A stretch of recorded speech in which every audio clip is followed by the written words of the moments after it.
नमस्कार। और हाँ, नया साल मुबारक हो। हम सब एक दूसरे को यही तो कहते हैं, है ना? पर क्या कभी ये सोचा है कि सिर्फ कैलेंडर की तारीख बदल जाने से क्या साल सच में नया हो जाता है?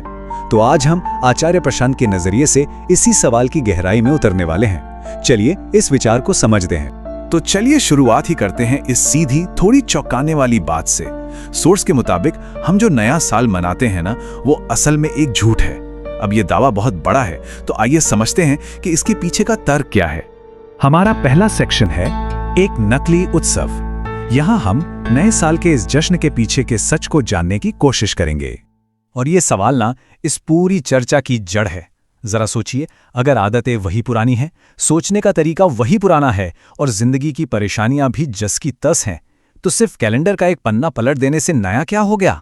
तो बात सीधी सी है कि जो बाहरी बदलाव होते हैं वो असली बदलाव नहीं होते। कैलेंडर बदलना बस एक बाहरी चीज है। असली नयापन तो अंदर से आता है, बाहर से नहीं।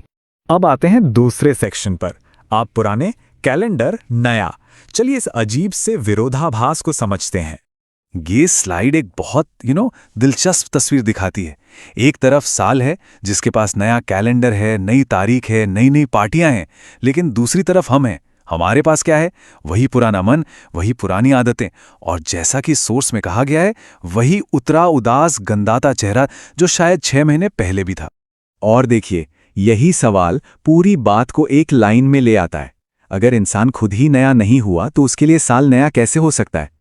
ये एक ऐसा सवाल है जिसे हम पार्टियों के शोर में अक्सर सुनना ही भूल जाते हैं। तो फिर सवाल उठता है कि जिसे हम नया कह रहे हैं वो आखिर है क्या? क्या वो सच में नया है या फिर बस पुरानी आदतों पर चढ़ाया हुआ एक नया मुखौटा? इसे झूठा नयापन कह सकते हैं।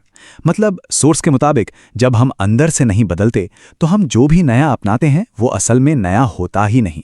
वो तो बस पुराने का ही एक नया रंगरूप है, एक नया मुखौटा। ये एक बहुत गहरी बात है। सिर्फ इसलिए कि हम अपनी पुरानी जिंदगी से, पुरानी आदतों से बोर हो गए हैं, इसका मतलब ये बिल्कुल नहीं है कि हम नए हो गए हैं।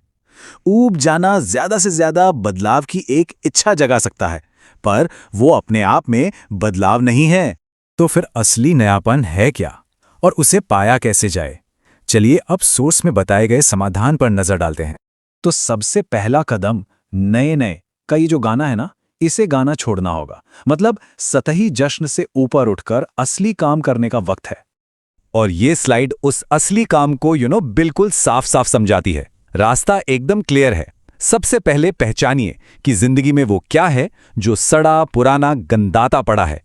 फिर उसे हटाने के लिए एक्शन लीजिए, और जब ऐसा होगा तब असली स्वरूप निखर कर सामने आएगा। तो चलिए अब देखते हैं कि ये सब करने के बाद हैप्पी न्यू ईयर का असली मतलब क्या निकल कर आता है। इस पूरे आइडिया के बाद नए साल की शुभकामना का मतलब ही पूरी तरह से बदल जाता है। ये सिर्फ एक तारीख नहीं रह जाती, बल्कि एक बहुत बड़ी व्यक्तिगत जीत बन जाती है। और ये रही इस पूरी बातचीत की सबसे जरूरी लाइन। असली नया साल कैलेंडर पर 1 जनवरी को नहीं आता।